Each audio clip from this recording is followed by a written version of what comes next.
Tarbiyah Sunnah Channel. Lillah, nyunnah, merenah. Bismillahirrahmanirrahim. Assalamualaikum warahmatullahi wabarakatuh.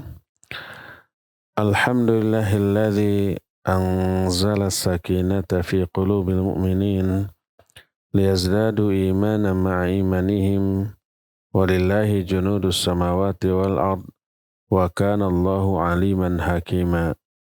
Wa asyhadu an la ilaha illallah wahdahu la syarika lah iqraran bihi wa tauhidan wa asyhadu anna Muhammadan abduhu wa rasuluh sallallahu alaihi wa ala alihi wa ashabihi wa sallama tasliman mazida wa ba'd. Alhamdulillah kembali kita berjumpa melanjutkan kajian kitab Ad-Da'u wad-Dawa susunan Al-Imam Ibnu Qayyim rahmatullahi alaih. Beberapa pertemuan yang lalu kita sudah menjelaskan tentang bentuk-bentuk syirik dan macam-macam syirik. Ada syirik dalam perbuatan dan ucapan, ada syirik dalam hal melafazkan, ada syirik dalam hal kehendak dan niat dan seterusnya. Itu semuanya merupakan penjelasan beberapa variasi dari bentuk-bentuk syirik. Lalu apakah hakikat dari syirik yang sebenarnya? Berkata Imam Ibnu Qayyim, haqiqatus syirik huwa at-tashabbuh bil khaliqi wa tashabbuh al-makhluqi bihi. Syirik itu hakikatnya adalah menyerupakan Khaliq dengan makhluk. Allah diserupakan dengan makhluknya dalam beberapa perkara tertentu yang menjadi kekhususan bagi Allah Azza wa Jalla. Orang yang melakukan syirik itu tidak menetapkan kesempurnaan sifat bagi Allah dengan sifat-sifat yang Allah tetapkan sebagai sifat bagi dirinya atau yang ditetapkan oleh Rasul sallallahu alaihi wasallam. Akibatnya orang yang menyerupakan Allah dengan makhluk itu, Allah balikan hatinya, Allah butakan mata batinnya, Allah jadikan cara berfikirnya menjadi terbalik. Tauhid dianggap sebagai tasbih, penyerupaan, dan penyerupaan dianggap sebagai pengagungan dan ketaatan kepada Allah Azza wa Jalla, terbalik. Maka orang yang musyrik adalah orang yang menyamakan, menyerupakan Allah dengan makhluk dalam kekhususan al-ilahiyah, dalam perkara-perkara ilahiyah yang hanya khusus ditujukan kepada Allah semata-mata dan tidak boleh ditujukan kepada makhluk. Apa saja contoh kekhususan al-ilahiyah? Contohnya adalah pengesaan dalam hal menguasai, memberi madarat, memberi manfaat, memberikan pemberian atau menahan pemberian, itu hanya mutlak milik Allah. Satu-satunya yang menguasai seluruh urusan hanya Allah. Satu-satunya yang bisa memberi madarat, memberi manfaat hanya Allah. Yang bisa menyampaikan pemberian atau menahan pemberian, semuanya itu hanya Allah. Yang lain makhluk tidak bisa, baik yang masih hidup seperti para malaikat, orang-orang soleh, orang-orang berkuasa, ataupun yang sudah mati seperti di kalangan para nabi, para rasul yang sudah mati, para waliullah yang sudah mati, apalagi orang-orang jahatnya yang sudah mati, setan-setan di kalangan bangsa jin baik yang hidup maupun yang sudah mati itu tidak memiliki hal seperti ini, tidak bisa memberi maslahat atau madarat, mematikan ataupun menghidupkan, menyampaikan pemberian atau menahan pemberian dan seterusnya. Jadi semua itu hanya Allah. Nah, efek dari hal ini lahirlah keterkaitan hati hanya kepada Allah dalam hal berdoa, dalam hal rasa takut, berharap, tawakal, hanya kepada Allah Subhanahu wa Ta'ala. Maka siapa orang yang berdoa kepada selain Allah, kepada makhluk, siapa orang yang tawakalnya, takutnya, berharapnya kepada sesama makhluk, berarti orang itu telah menyerupakan makhluk tersebut dengan Khalik, dengan Allah Subhanahu wa Ta'ala, dan telah menjadikan makhluk yang lemah, makhluk yang tidak bisa menolak madarat atau memberi manfaat kepada dirinya, tidak bisa menghidupkan, tidak bisa mematikan, tidak bisa membangkitkan dirinya pada hari kiamat, apalagi kepada yang lain. Makhluk yang lemah seperti itu telah dianggap serupa dengan Allah yang memiliki kemampuan untuk melakukan semua itu, yang memberi madarat, manfaat, menghidupkan ataupun mematikan, yang seluruh urusan berada di tangan Allah, yang seluruh urusan kembali kepada Allah, yang apapun yang Allah kehendaki pasti akan terjadi, apa yang tidak Allah kehendaki tidak mungkin terjadi, tidak ada yang bisa menolak pemberian kecuali Allah, tidak ada yang bisa memberi apa yang Allah cegah dan seterusnya, maka dianggap serupa antara makhluk yang lemah dengan zat yang maha berkuasa. Bahkan apabila Allah telah membuka pintu rahmat bagi seseorang, tak ada orang yang bisa menahannya. Dan apabila Allah telah menahan rahmatnya dari seseorang, tak ada seorang pun yang bisa melakukannya atau melepaskannya. Nah, penyerupaan Allah yang maha agung, maha kuasa, maha mengatur seluruh urusan disamakan dengan makhluk yang tidak memiliki kemampuan semuanya itu.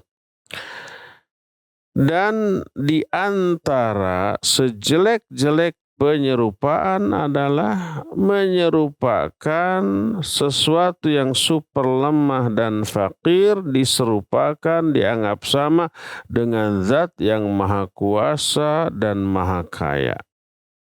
Ini pertama, dalam kekhususan al-ilahiyah, diserupakan antara Allah dengan makhluk. Ini syirik. Di antara kekhususan al-ilahiyah yang lainnya adalah kesempurnaan yang mutlak dari seluruh aspek yang dimiliki oleh Allah semata-mata.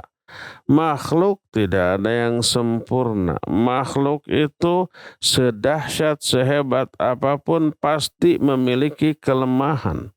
Para nabi memiliki banyak kelemahan karena manusia biasa, lapar, haus, bahkan mati. Seluruh nabi sekarang sudah wafat. Para malaikat memiliki banyak kelemahan. Mereka juga mati suatu saat, diwafatkan oleh Allah Subhanahu wa Ta'ala.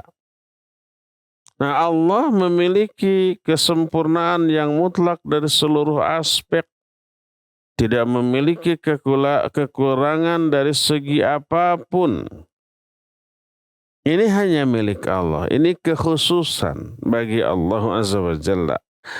Keyakinan ini melahirkan sikap dari seorang hamba bahwa seluruh ibadah hanya ditujukan kepada Allah. Pengagungan, sikap memuliakan, rasa takut, berdoa, berharap, bertobat, tawakal, minta pertolongan, menghinakan diri, merendahkan diri yang disertai dengan puncak kecintaan, semuanya itu hanya kepada Allah, dan semua hal itu diwajibkan secara akal, secara syar'i, secara fitrah, bahwa hanya boleh ditujukan kepada Allah Azza wa Jalla. Akal, syariat, fitrah pasti melarang menunjukkan semua itu kepada selain Allah. Akal manapun yang sehat, terus fitrah siapapun yang masih lurus, dan syariat manapun pasti melarang makhluk tawakal kepada selain Allah, takut kepada selain Allah, mengagungkan kepada selain Allah, tobat kepada selain Allah, pasti itu. Maka siapa orang yang menjadikan semua perbuatan tadi, baik tawakal, mengagungkan, berdoa, ditujukan kepada selain Allah, maka berarti orang itu menyerupakan makhluk dengan Khaliq. Menyerupakan Khaliq yang tidak ada yang serupa sesuatu pun dengannya. Tidak ada yang semisal dengannya, tidak ada yang setanding dengannya, disamakan dengan makhluk.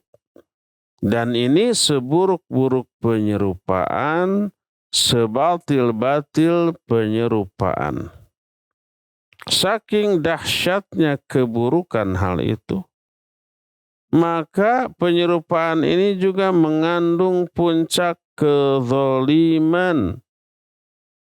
Jadi syirik itu sebesar-besar kezaliman. Sebagaimana firman Allah, inna syirka la zulmun azim. Zalim itu lawan dari adil. Kalau adil menempatkan segala sesuatu pada tempatnya, kezaliman menempatkan sesuatu bukan pada tempatnya. Dan syirik adalah menempatkan ibadah bukan kepada yang berhak diibadati, bukan kepada Allah, zat yang berkuasa, pencipta, penguasa alam semesta, yang harusnya ibadah ditujukan hanya kepada Allah, kepada sama makhluk. Itu sezalim-zalim kezaliman, seburuk-buruk kezaliman, yang pelakunya tidak akan diampuni oleh Allah Subhanahu wa ta'ala. Padahal Allah itu sudah mewajibkan bersifat rahmat kepada dirinya. Allah itu disebut innallaha kataballahu ala nafsihi rahmah. Allah telah mewajibkan dirinya untuk bersifat rahmat kepada makhluknya. Maha pengampun, maha penyayang, maha pemberi, maha dermawan, dan seabrek sifat-sifat mulia lainnya yang dimiliki oleh Allah. Tapi khusus yang musyrik oleh Allah nggak diberi rahmat, oleh Allah nggak diberi ampunan, oleh Allah nggak diberi kasih sayang. Innallaha la yaghfiru ayyushraka bihi wa yaghfiru ma duna dzalika liman yasha. Allah itu tidak akan mengampuni dosa syirik. Orang musyrik tidak diampuni dosanya. Kalau terbawa mati, tapi dosa selain syirik walaupun terbawa mati diampuni, mungkin diampuni. Walaupun nggak bagi semua orang, tapi liman yasha, bagi orang-orang yang Allah kehendaki. Nggak semua orang diampuni dosa besarnya. Tapi dosa syirik siapapun tidak akan diampuni kalau terbawa mati. Ini menunjukkan kadar kejahatan syirik itu nggak ada bandingannya. Sampai-sampai Allah yang maha pengampun, Allah yang maha pemberi rahmat, Allah yang maha penyayang nggak mau mengampuni dosa syirik tersebut. Ini menunjukkan dahsyatnya dosa syirik, buruknya dosa syirik, kezaliman yang tak terampuni. Itu kedua.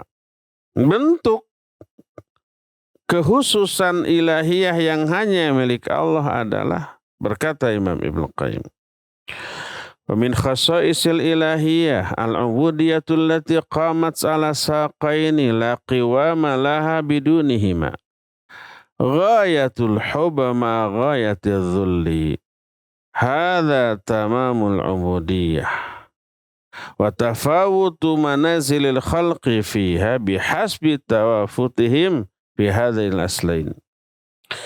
Di antara kekhususan al-ilahiyah yang hanya bagi Allah adalah penghambaan peribadatan yang berdiri di atas dua tonggak, dua tiang, dua pilar, dua fondasi. Tanpa fondasi yang dua ini peribadatan tidak akan tegak. Tidak akan berdiri, tidak akan terlaksana secara benar. Apa yang menjadi dua tonggak dari semua peribadatan yang hanya dikhususkan kepada Allah? Pertama, ghayatul hubb. Kedua, ghayatul dhul. Ghayatul hubb itu puncak kecintaan. Ibadah itu salah satu faktor pendorong kita melakukan ibadah. Salah satu motivasi kita melakukan ibadah karena kecintaan yang puncak kepada Allah. Setelah mengenal beberapa sifat Allah yang membuat kita jatuh hati, yang membuat kita super cinta kepada Allah. Jangankan kepada Allah, kepada sesama manusia yang memiliki sifat-sifat tertentu kita suka, kita cinta. Ada orang yang baik, ramah, dermawan, ya, kita salah sedikit minta maaf langsung dia maafkan, diampuni. Ya, begitu dermawan pemberiannya terus-menerus tak pernah henti kepada kita. Kalau kita kesulitan ditolong, kalau kita kepepet dibantu, kalau kita lemah diberi kekuatan. Ada orang yang kayak gitu ke kita, gimana sih perasaan kita kepada dia? Pasti suka, pasti cinta. Ya, pasti pokoknya ingin selalu dekat. Allah tuh jauh lebih dari itu kepada kita. Menciptakan kita, nikmatnya tak pernah putus dari diri kita. Ampunannya juga selalu diberikan di saat kita bersalah. Kadang kita bersalah tidak tobat dari kesalahan, tetap dosa itu diampuni. Karena apa? Karena rahmat Allah, mungkin karena doa orang lain, mungkin karena perbuatan baik kita yang kita lakukan. Perbuatan baik menghapus dosa kesalahan kita. Makanya siapa yang gak cinta kepada Allah dan kecintaannya puncak, ini yang mendorong kita ibadah plus ghayatul dhul.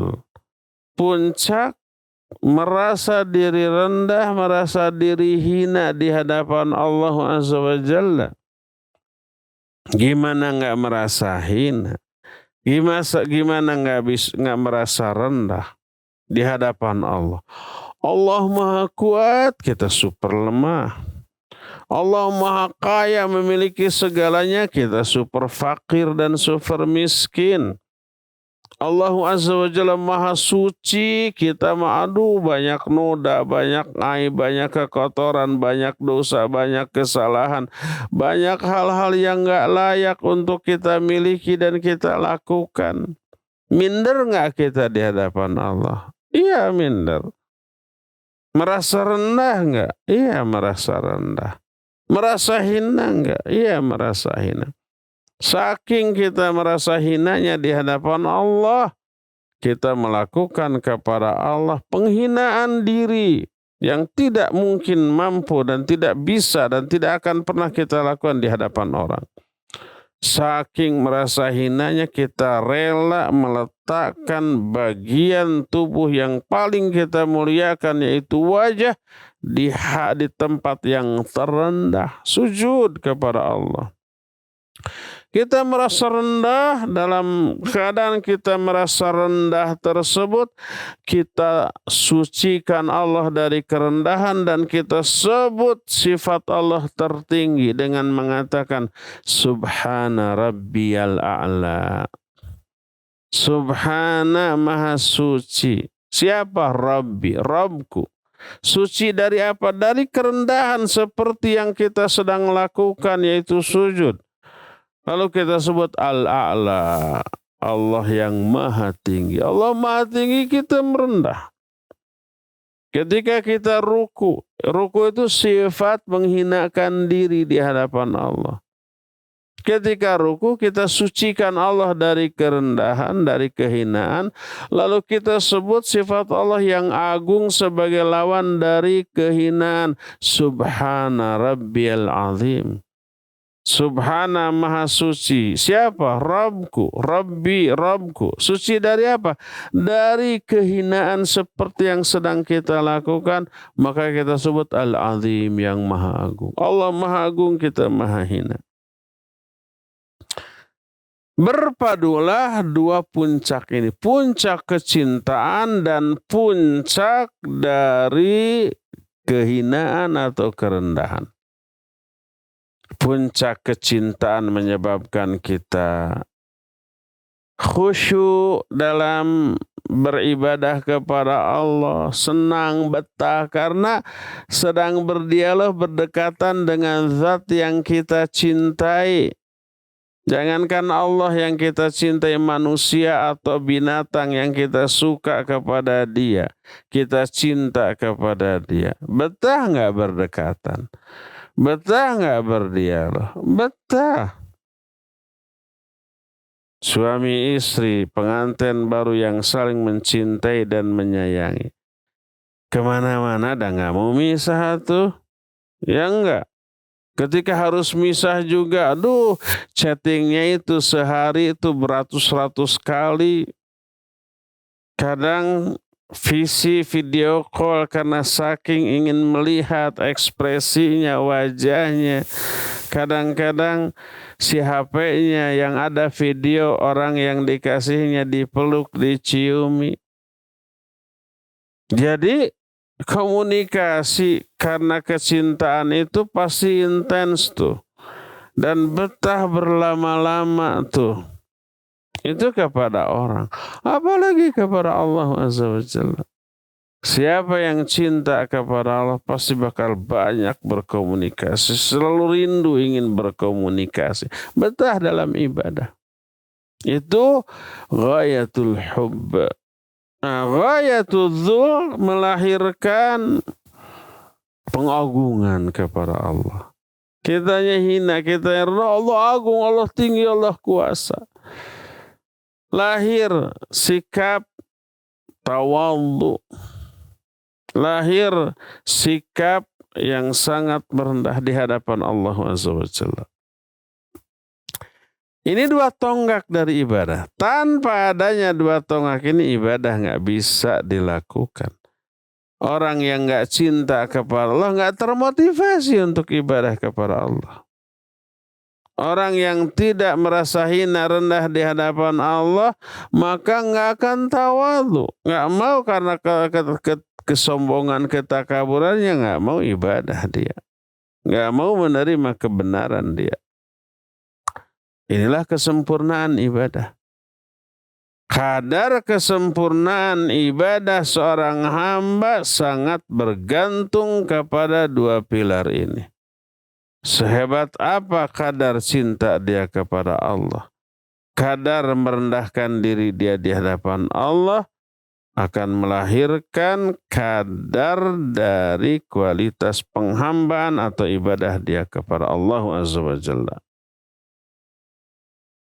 Ini penghususan kepada Allah dalam bab al-ilahiyah. Maka disebutkan oleh Al-Imam Ibnu Qayyim rahmatullahi alaih, faman a'ta hubbahu wa dhullahu wa khudu'ahu li ghairi faqad syabbahu bihi bi khalisi haqqih.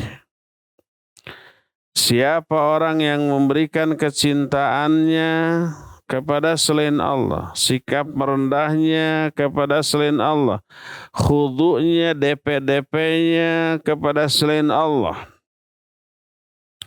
Dia ruku, dia sujud kepada selain Allah umpamanya. Dia juga mencintai selain Allah melebihi kepada kecintaan kepada Allah. Berarti orang ini telah menyerupakan Allah dengan makhluk dalam hal itu. Menyerupakan sikap dia yang mestinya kepada Allah, dia berikan kepada sesama makhluk. Tasbih. Itu buruk apa jelek? Buruk dan jelek. Maka akal kita, fitrah kita, syariat manapun akan menganggap buruk dan jelek apabila seorang hamba memberikan loyalitas mutlak, kecintaan mutlak, dan merendahkan diri yang mutlak kepada sesama makhluk.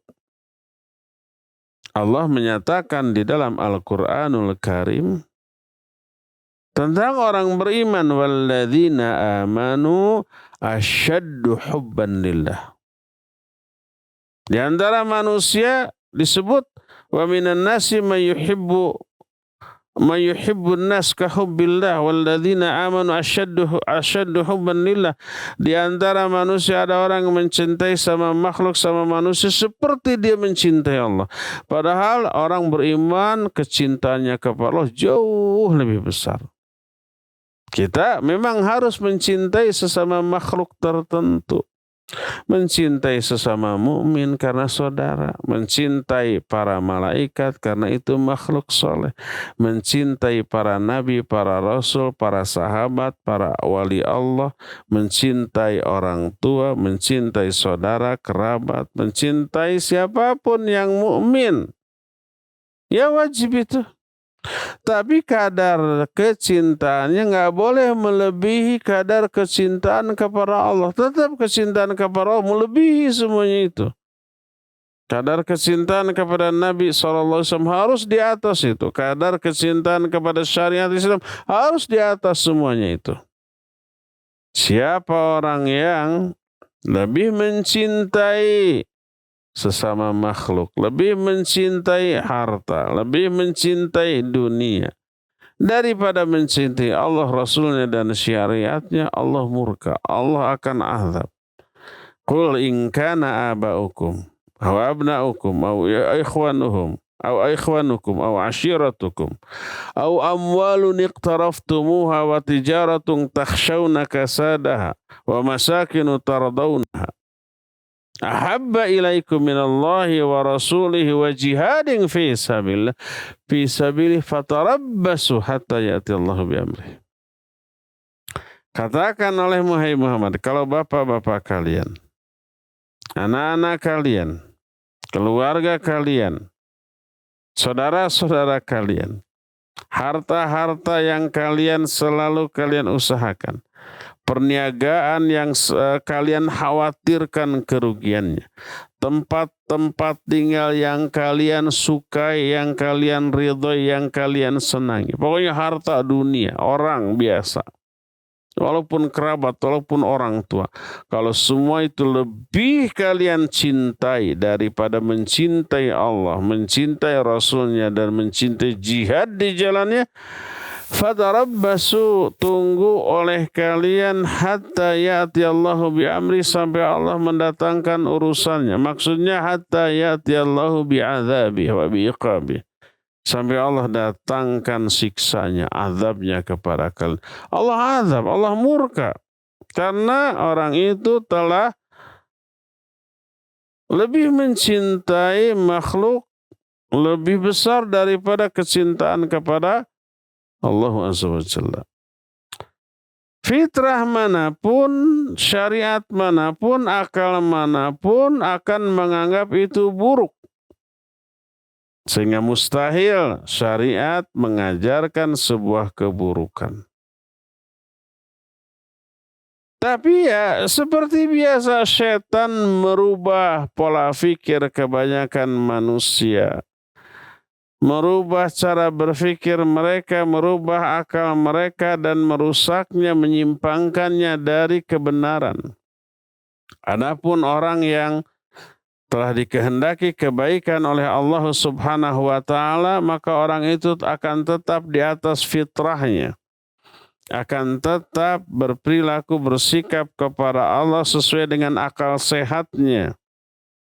Allah utus kepada manusia para rasulnya, Allah turunkan kepada mereka kitab-kitabnya yang isinya isi ajaran rasul, isi ajaran kitab sesuai dengan fitrah dan akal mereka. Maka orang-orang yang seperti itu akalnya, fitrahnya akan bertambah cemerlang, bertambah terang benderang, bertambah cahaya di atas cahaya Allah. Allah berfirman dalam surah An-Nur ayat 35, Yahdillahu linurihi mayyasha. Allah akan memberikan petunjuk kepada cahayanya bagi orang-orang yang Allah kehendaki. Jadi itu juga termasuk kekhususan dalam bab al-ilahiyah bagi Allah Subhanahu wa taala. Termasuk di antara kekhususan al-ilahiyah bagi Allah adalah sujud. Maka siapa orang yang sujud kepada selain Allah, dia sudah menyerupakan Allah dengan makhluknya. Termasuk kekhususanlah sikap tawakal. Siapa yang tawakal kepada selain Allah, dia sudah menyerupakan Allah dengan makhluknya. Termasuk taubat. Siapa yang taubat kepada selain Allah, dia sudah menyerupakan Allah dengan makhluknya. Termasuk bersumpah. Siapa orang yang bersumpah dengan menyebut nama selain Allah, berarti dia telah menyekutukan Allah dengan makhluknya. Karena di dalam sumpah terkandung pengagungan dan pemuliaan. Pengagungan kepada siapa? Kepada yang namanya disebut dalam sumpah. Jadi kalau seseorang bersumpah demi Allah, berarti dia sudah mengagungkan Allah dalam bentuk sumpah dengan menyebut nama Allah. Kalau bersumpah menyebut nama selain Allah, berarti mengagungkan sesama makhluk seperti mengagungkan Allah, berarti ini sudah termasuk syirik. Man halafa bi ghairillah faqad asyraka. Siapa yang bersumpah dengan menyebut nama selain Allah, maka dia telah berbuat syirik. Jangan salah faham terhadap hadis para sahabat menyatakan bi abi anta wa ummi ya Rasulullah. Ada kan hadis itu dan oleh Nabi dibiarkan, tidak ditegur, menunjukkan ucapan itu enggak masalah, ucapan itu boleh. Tapi orang salah menerjemahkan, salah memahami bi abi anta wa ummi diterjemahkan demi ayahku, demi engkau dan demi ibuku. Ini salah menerjemahkan dan salah faham. Akibatnya orang menyangka ini boleh bersumpah dengan nama selain Allah, nih buktinya demi bapakku, demi engkau dan demi ibuku. Itu karena salah menerjemahkan, salah paham dan salah memberi pemahaman ke orang. Akhirnya membantah, boleh kok bersumpah dengan menyebut nama selain Allah. Nih sahabat mengatakan bi abi anta wa ummi. Orang awam jadi memahami begitu karena kesalahan orang yang menyampaikan hadis itu. Maksud bi abi anta wa ummi adalah inna abi wa ummi ja'altuhuma fidaan laka ya Rasulullah. Itu dijelaskan oleh para ulama. Syaikhul Utsaimin rahimahullahu ta'ala menerangkan syarah tentang kalimat tersebut. Bi abi anta wa ummi artinya aku jadikan ayah ibuku sebagai tebusan bagimu ya Rasulullah. Bukan sumpah, ini keliru ya. Dengan demikian maka perkara-perkara yang dikhususkan untuk Allah nggak boleh ditujukan kepada sesama makhluk. Ini menyamakan sesama makhluk yang lain dengan Khalik, dengan Allah. Ada lagi orang yang menyamakan dirinya dengan Allah dalam perkara-perkara tertentu. Seperti merasa dirinya agung, merasa dirinya besar, ta'azum dan takabur. Lalu memancing manusia untuk memuji dirinya, mengagungkan dirinya, merendahkan diri mereka di hadapan dia, berharap kepada dia, mengaitkan hati mereka kepada dia dalam hal khauf atau takut atau roja atau iltija atau minta bantuan. Dia ingin selalu dihormati, ingin selalu dihargai, ingin ditakuti, ingin orang-orang berharap kepadanya, seperti itu tuh. Takabur namanya, ta'azum namanya. Dia telah menyerupakan Allah dengan dirinya dan sudah merampas, mengambil hak Allah dalam hal rububiyah dan ilahiyah. Orang itu pasti akan dihinakan oleh Allah Azza wa Jalla. Akan direndahkan dunia dan akhirat. Orang itu akan dijadikan oleh Allah, diinjak-injak oleh seluruh makhluk pada hari kiamat. Kita kan sudah jelaskan di pertemuan yang lalu. Salah satu azab di akhirat bagi orang yang ketika di dunia sombong takabur, orang itu Allah akan jadikan seukuran semut dalam bentuk orang lalu terinjak-onjak oleh manusia lain pada hari kiamat. Al-jaza'u min jinsil amal. Maka banyak hadis-hadis yang mencela orang yang takabur, orang yang sombong, orang yang merasa diri besar. Seperti dalam hadis yang sahih riwayat Imam Muslim dalam kitab Sahih Muslim, berkata Nabi alaihi salatu wasallam, yaqulullahu azza wa jalla, Allah berfirman, ini hadis kursi namanya. Apa kata Allah?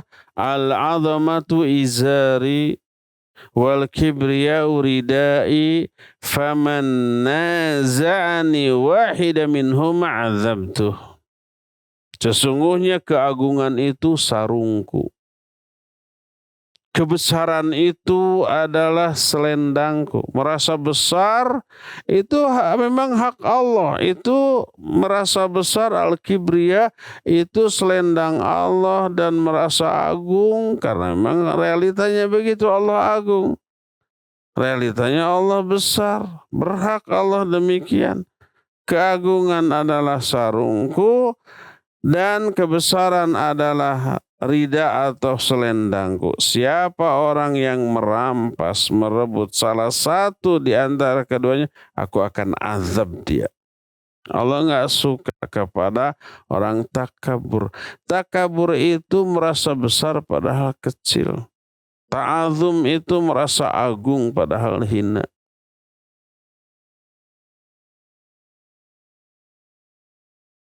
Apabila seseorang menggambar, melukis makhluk hidup dengan tangannya, itu azabnya di akhirat paling dahsyat tuh. Kenapa? Karena dia menyerupai Allah dalam hal penciptaan. Allah menciptakan orang, orang itu kemudian menggambar atau melukis orang, menyerupai Allah. Dalam hal penciptaan, menyerupakan dia dengan Allah dalam hal itu azabnya paling dahsyat di akhirat. Sebagaimana sabda Rasulullah SAW dalam hadis sahih riwayat Imam Bukhari dan Muslim, asyaddun nasi azaban yaumal qiyamati al-musawwirun yuqalu lahum ahyau ma khalaqatum. Manusia yang paling hebat siksanya pada hari kiamat tukang gambar, tukang lukis makhluk hidup. Nanti pada hari kiamat dia akan dipaksa, hidupkan apa yang kamu ciptakan tersebut. Juga dalam hadis lain masih diriwayatkan oleh Imam Bukhari dan Muslim, Rasul alaihi salatu wasallam bersabda bahwa Allah berfirman, "Wa man azlamu mimman dhahaba yakhluqu khalqan ka khalqi falyakhluqu dzarra aw liyakhluqu habba aw liyakhluqu sya'ira." Kata Nabi bahwa Allah Azza wa Jalla berfirman, siapa orang yang lebih zalim? Maknanya nggak ada lagi orang yang lebih zalim daripada orang ini. Siapa orang yang lebih zalim dibanding orang yang menciptakan seperti ciptaanku? Kalau memang dia mampu, sok ciptakan zarrah. Zarrah itu sebutir debu saja, atau sebutir biji, atau sebutir gandum. Sok ciptakan benda-benda makhluk kecil saja dulu. Bisa apa tidak?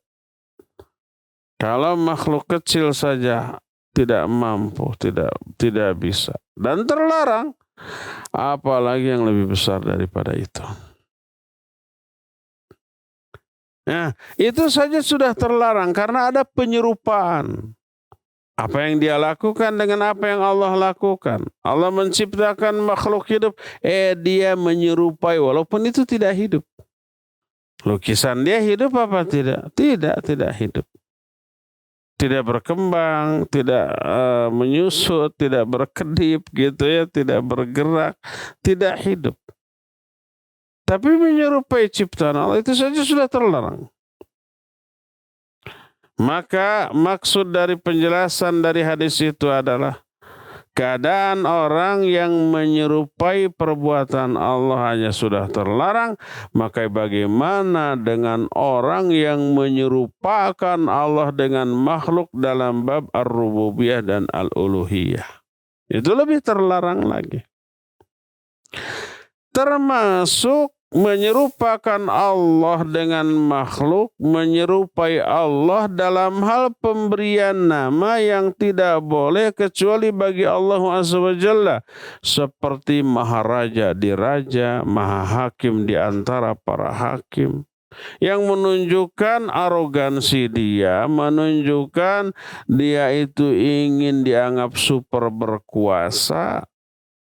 Hanya dari sebutan, baik nama atau gelar. Gelar raja di raja, gelar hakim di kalangan para hakim, gelar maha penguasa di antara para penguasa, yang itu hanya khusus bagi Allah Azza wa Jalla. Walaupun menurut pandangan manusia gelar dan nama itu wah hebat, maka itu nama terburuk di sisi Allah. Rasul sallallahu alaihi wasallam bersabda, "Inna akhna'a al-asma' indallahi rajulun yusamma bisyahan syah ay malikil muluk la malika illallah." Kata Rasul sallallahu alaihi wasallam, nama yang paling hina di sisi Allah adalah orang yang diberi nama dengan nama syahansyah.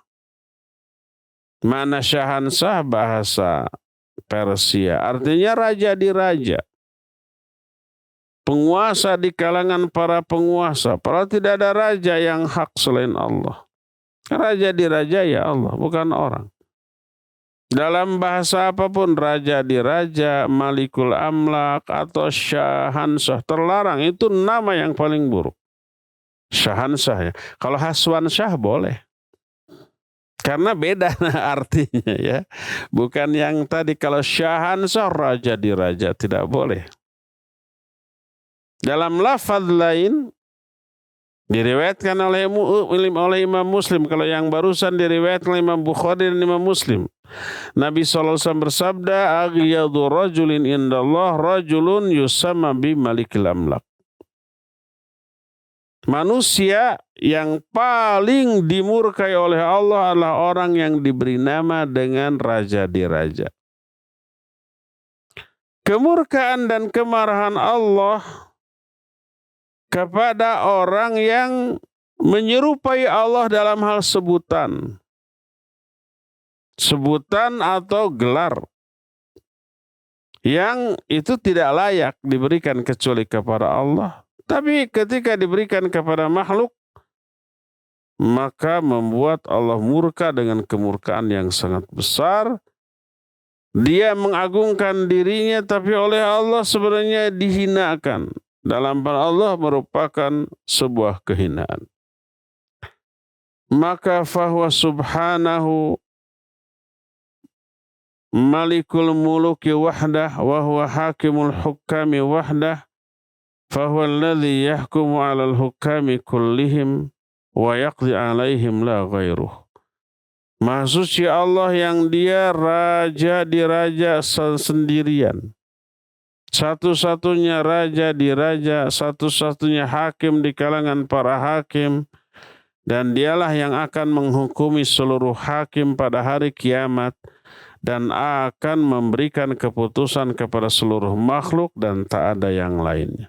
Ya, inilah penjelasan tentang hakikat syirik.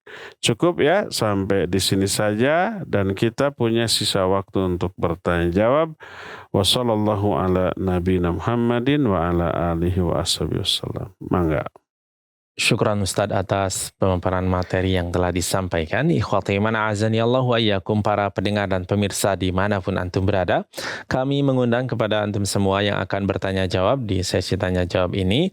Bagi antum yang akan bertanya langsung, silahkan bisa menghubungi line telepon di nomor 022 8686 2637. Sekali lagi silahkan bisa langsung menghubungi line telepon 022 8686 2637 ataupun bisa melalui pesan singkat, kirimkan pertanyaannya melalui SMS atau WhatsApp ke nomor 0811 227 1476.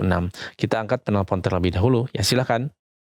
Assalamualaikum warahmatullahi wabarakatuh. Waalaikumsalam warahmatullahi wabarakatuh. Silakan Pak Mulyono. Siap. Ustaz, saya mau tanya masalah hakikat daripada syirik. Yang saya tanyakan tadi ada dua golongan yang syirik, yaitu apakah makhluk-makhluk sekarang itu terutama manusia, apakah masih banyak yang menjalankan syirik terutama orang muslim? Sekian, assalamualaikum warahmatullahi wabarakatuh. Waalaikumsalam warahmatullahi wabarakatuh. Ya. Pak Mulyono di Margahayu, barakallahu fik. Pertanyaannya, apakah ada nggak orang muslim sekarang yang melakukan perbuatan syirik? Banyak, Pak. Baik syirik besar, apalagi syirik kecil. Syirik kecil contohnya yang sudah kita bahas, syirik dalam hal ucapan bersumpah dengan menyebut nama selain Allah. Bukan hanya orang biasa, orang yang disebut ustadz juga begitu. Karena ketidaktahuan. Umpamanya seperti yang sudah saya katakan, Dewi Fortuna belum berpihak kepada kita. Kalau itu syirik besar, bukan syirik kecil. Karena meyakini adanya dewa-dewi. Dan meyakini bahwa Dewi Fortuna lah yang memberikan keberuntungan. Itu sudah syirik besar. Pergi ke dukun, percaya ke tukang ramal. Orang pintar, orang berkuasa, makai jasa peramal. Makai jasa umpamanya pawang. Ya, jadi meramal syirik kecil, dukun syirik kecil. Ada nggak dukun syirik besar? Ada. Kalau memang praktek perdukunannya atau tukang sihir, praktek sihirnya ada yang menyebabkan dia melakukan dosa syirik besar, ya bisa. Murtad atau tidaknya tukang sihir atau dukun dilihat dari praktek sihir dan praktek dukunnya. Dan itu perkataan Imam Syafi'i rahimahullahu ta'ala ketika beliau ditanya apakah tukang sihir itu kufur, murtad, keluar dari Islam sama dengan dukun, beliau menyatakan arini sihrak, perlihatkan dulu sihirmu kepadaku. Bagaimana praktek perdukunan dia, praktek sihir dia. Kalau ada yang menjadi penyebab dia murtad, dia bisa murtad. Kalau enggak, ya enggak. Hanya dosa kecil dan hanya dosa besar, tapi syiriknya disebut syirik kecil. Ada enggak orang yang ke dukun? Banyak. Ada enggak orang yang menggunakan jasa pawang hujan? Banyak. Ada nggak orang yang mendukung itu? Banyak. Ada nggak orang yang percaya kepada ramalan? Banyak. Oleh karena itulah maka banyak manusia yang terjerumus dalam perbuatan syirik. Syirik kecil ya, syirik besar juga ada, ya ada. Fenomena yang memprihatinkan kita. Di tengah gencarnya dakwah tauhid, tapi lebih gencar lagi penentang dakwah tauhid ini. Dikatakan sedikit-sedikit syirik, dikatakan sedikit-sedikit bid'ah, dikatakan sedikit-sedikit kafir. Sebenarnya nggak sedikit-sedikit, ya. Tapi kita super hati-hati dan yang kita bahas perbuatannya bukan orangnya. Orang yang melakukan syirik apakah otomatis musyrik? Belum tentu. Ada syarat-syarat yang harus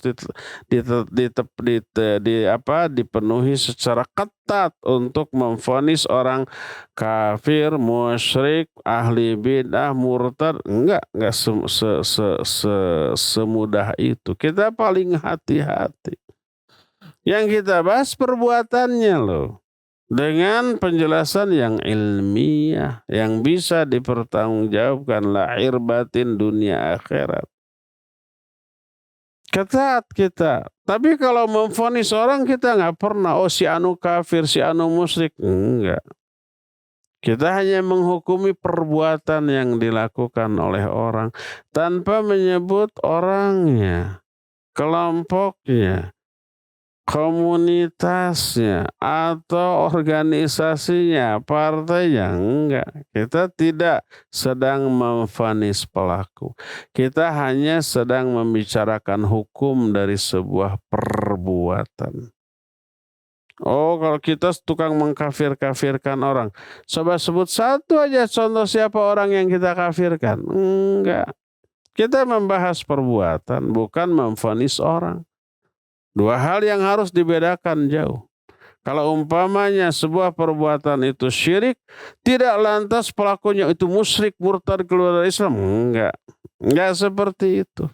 Ada kaidah yang harus diterapkan secara ketat untuk memvonis orang yang melakukannya. Juga tidak sedang memvonis pelakunya pasti ke neraka. Enggak seperti itu. Terancam dengan neraka, iya. Tapi pasti ke neraka, tidak. Tidak sedang memvonis pelakunya, ya. Jadi seperti itu, ya. Demikian Pak Mul. Wallahu a'lam bishawab. Silakan lagi.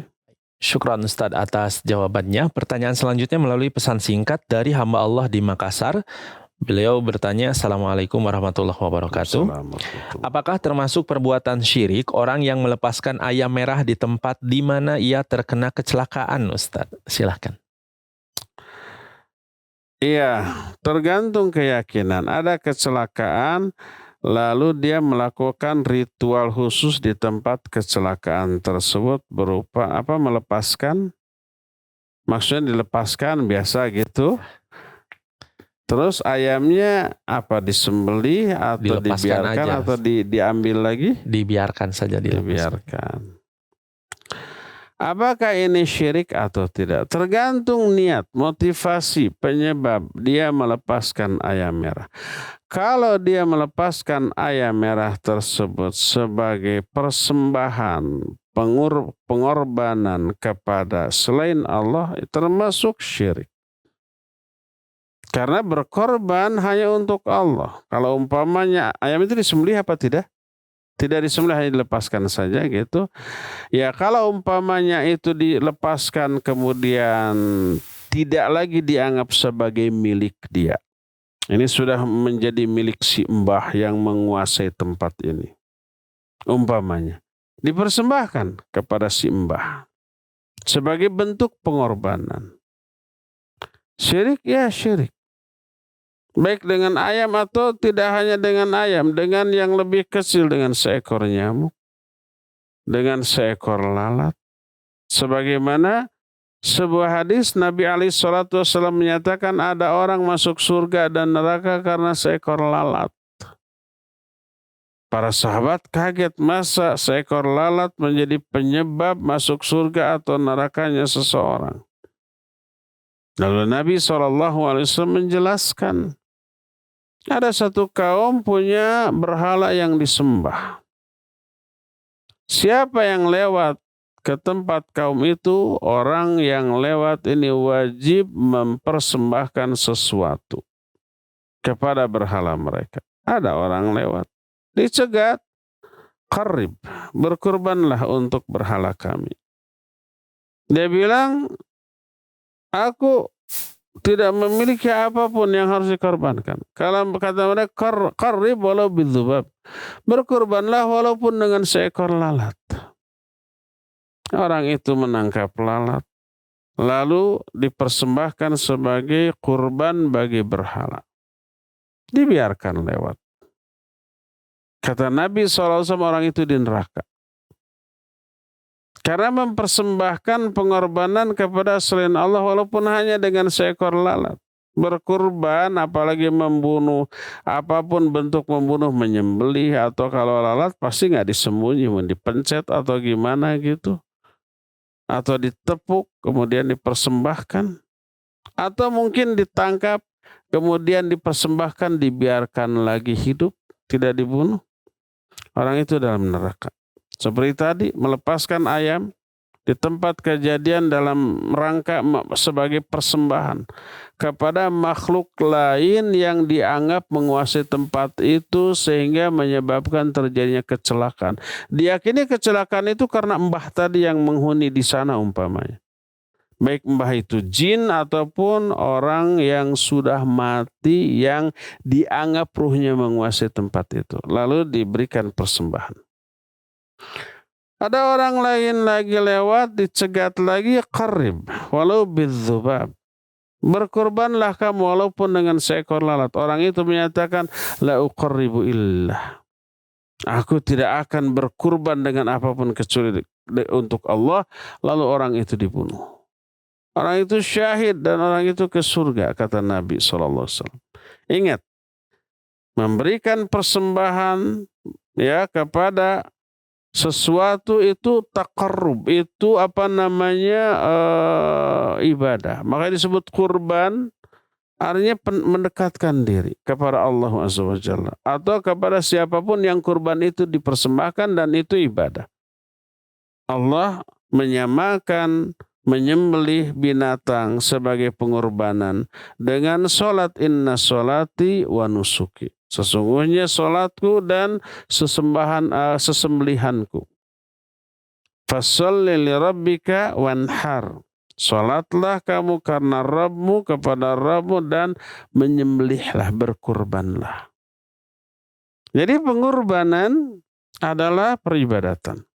Jadi kalau motivasi atau niat dia melepaskan itu sebagai pengorbanan, ritual, persembahan kepada makhluk yang dianggap menguasai tempat itu, ya itu adalah ibadah kepada makhluk itu dan itu syirik. Ya, wallahu a'lam bissawab. Silakan lagi. Baik, syukron Ustadz atas jawabannya. Pertanyaan selanjutnya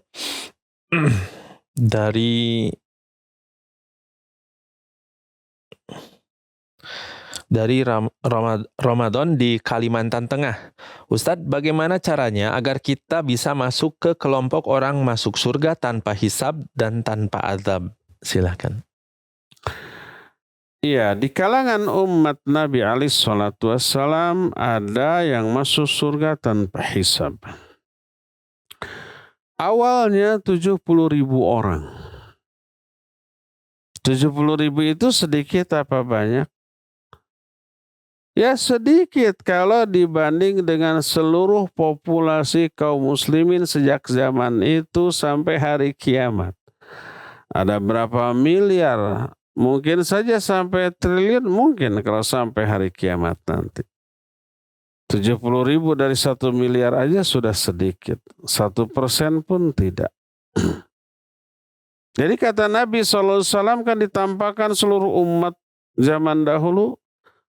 Ada umat yang besar, ternyata itu umat Nabi Musa. Tiba-tiba ada lagi ke tempat lain umat yang jauh lebih besar. Itulah umatmu, kata para malaikat. Minhum sab'una alfan yadkhulunal jannata bighairi hisab wala azab. Di kalangan mereka, di antara kalangan umatmu ada 70.000 orang masuk surga nanti tanpa hisab, tanpa azab. 70.000. Lalu para sahabat bertanya, siapa mereka? Mereka adalah orang yang memiliki 4 karakter. Yang pertama adalah orang yang la yatatawwarun. Mereka tidak tatayur, tidak meramal, tidak diramal, tidak percaya ramalan.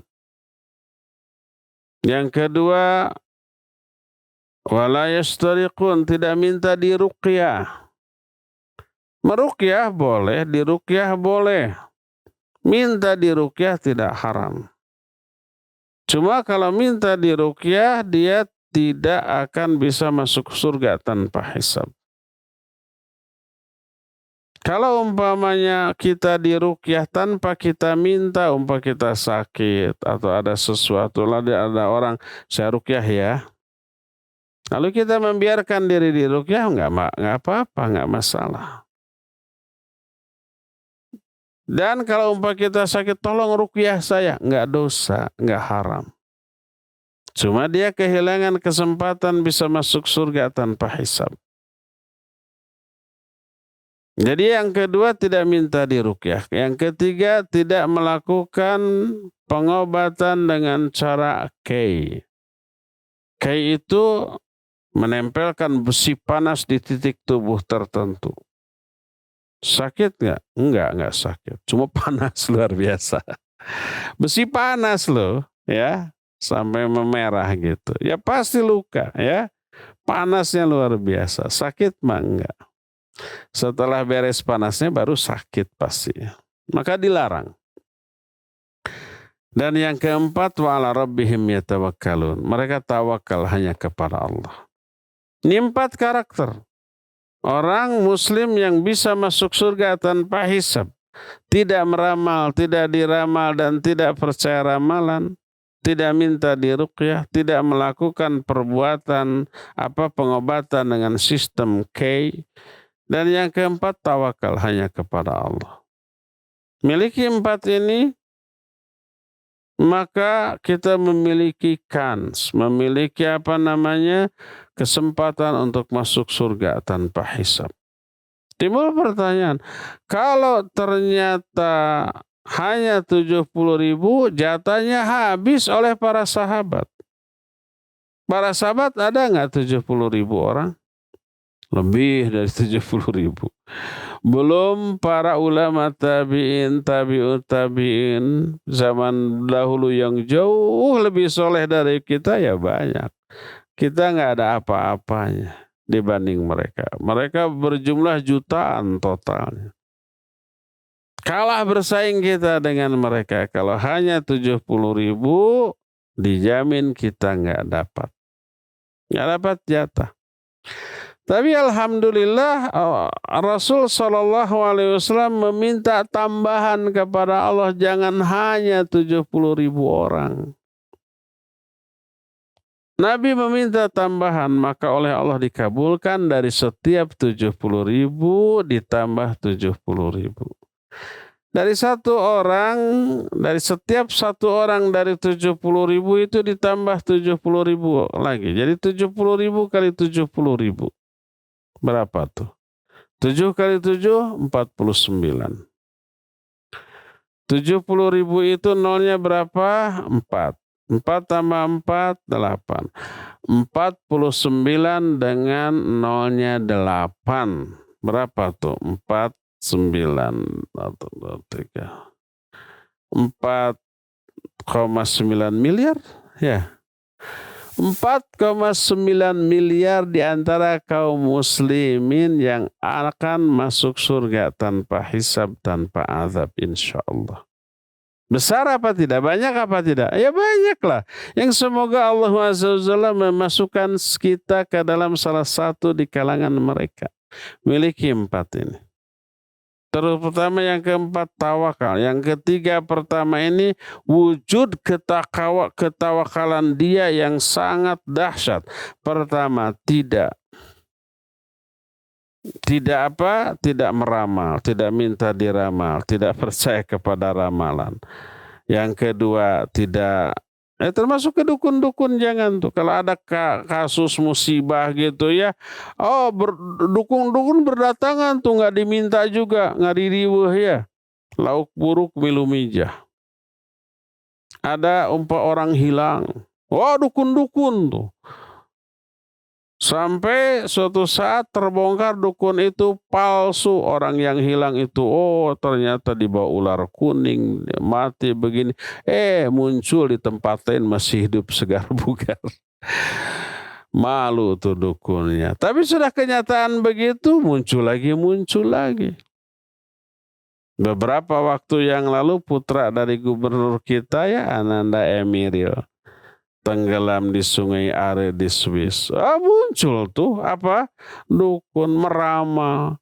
Ini hari ketiga mati dan seterusnya begitu. Ada lagi yang menyatakan enggak, masih hidup. Ternyata setelah 2 pekan ditemukan jasadnya dalam keadaan utuh tapi sudah wafat. Si dukun yang meramal masih hidup mengklarifikasi omongannya, maksudnya begini. Ngeles. Si dukun yang yang menyatakan itu akan mati, tuh benarkan ramalan saya. Ya iyalah, kalau sudah tenggelam berhari-hari mah ya, kita juga sudah mensolatkan secara gaib kok. Jadi merasa berjasa dengan itu. Itu yang disebut dengan apa tadi? Lauk buruk milu mijah dalam bahasa Sunda ya. Nah, itu bermunculan, nggak boleh kita percaya. Nggak boleh percaya ramalan. Iseng-iseng baca nih zodiak, jangan, walaupun iseng-iseng. Jadi tidak percaya ramalan, tidak dikei, tidak minta diruqyah, dan tawakal kepada Allah. 4 syarat agar bisa masuk surga tanpa hisab, yang semoga Allah masukkan kita ke dalam salah satu di antara orang yang bisa masuk surga tanpa hisab, tanpa azab. Allahumma amin ya. Wallahu a'lam. Silakan lagi terakhir. Baik. Syukran Ustadz atas jawabannya. Pertanyaan selanjutnya dari hamba Allah di Pasuruan, Jawa Timur. Assalamualaikum Ustadz, izin bertanya. Ada sebuah toko dan disarankan untuk menyembelih ayam Jawa supaya laris tokonya. Dan menyembelih tetap menyebut nama Allah. Ini disebut syirik atau bukan ya Ustadz? Mohon pencerahannya. Silakan. Barakallahu fiik. Orang menyembelih karena Allah dengan menyebut bismillah. Maka menyembelihnya ibadah kepada Allah Subhanahu wa taala, dan sesembelihannya halal.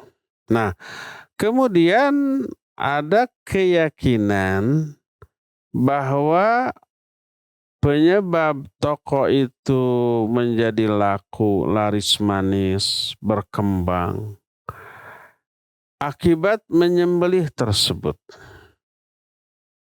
Ini namanya sama dengan menimpakan kesialan karena sesuatu yang sebenarnya tidak ada hubungan sebab akibat. Tasya'um namanya. Toko itu akan sial kalau tidak menyembelih.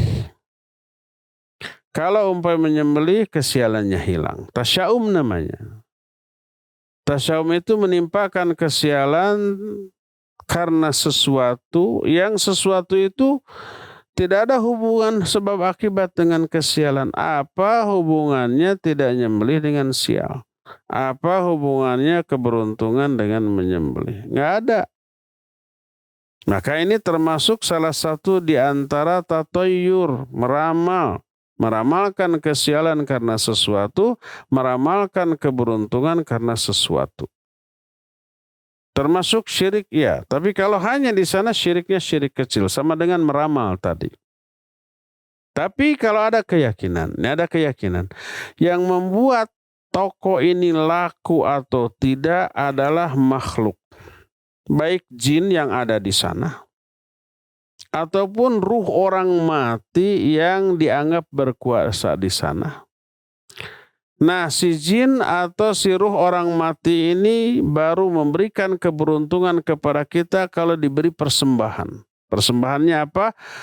Ayam yang disembelih tadi. Disembelihnya dengan menyebut nama Allah, tetapi nanti dipersembahkan kepada yang berkuasa di tempat itu, baik jin ataupun ruh orang yang sudah mati. Maka ini sama dengan yang tadi. Walaupun menyembelihnya dengan menyebut nama Allah, bismillah. Tapi si orang yang menyuruh menyembelih tadi, orang yang menyembelihnya sih bismillah. Tapi orang yang menyuruhnya, mungkin orang yang pemilik toko itu nggak bisa menyembelih dia. Nyuruh orang lain. Orang lain yang menyembelihnya bismillah. Tapi niat si pemilik toko mempersembahkan sesembelihan tersebut untuk selain Allah Azza wa Jalla. Mungkin jin yang dianggap menguasai tempat itu, padahal tidak sebenarnya. Atau mungkin ruh orang yang mati yang dianggap menguasai tempat itu, padahal ruh orang yang sudah mati ya tetap di alam kuburnya, tidak menguasai tempat manapun. Maka itu sama dengan berkurban untuk berhala seperti yang dikemukakan dalam hadis tadi, walaupun hanya dengan seekor lalat. Apalagi lebih dari itu. Lalat tidak mubazir membunuhnya karena tidak memiliki harga. Kalau ayam memiliki harga yang cukup mahal. Sayang kalau dipersembahkan untuk berhala seperti itu ya. Demikian wallahu alam bishawab. Ya, cukup ya sampai di sini saja. Insyaallah kita jumpa kembali di hari Senin yang akan datang. Subhanakallahum bihamdik asyhadu an la ilaha illa anta astaghfiruka wa atubu ilaik. Walhamdulillahirabbil alamin. Wassalamualaikum warahmatullahi wabarakatuh.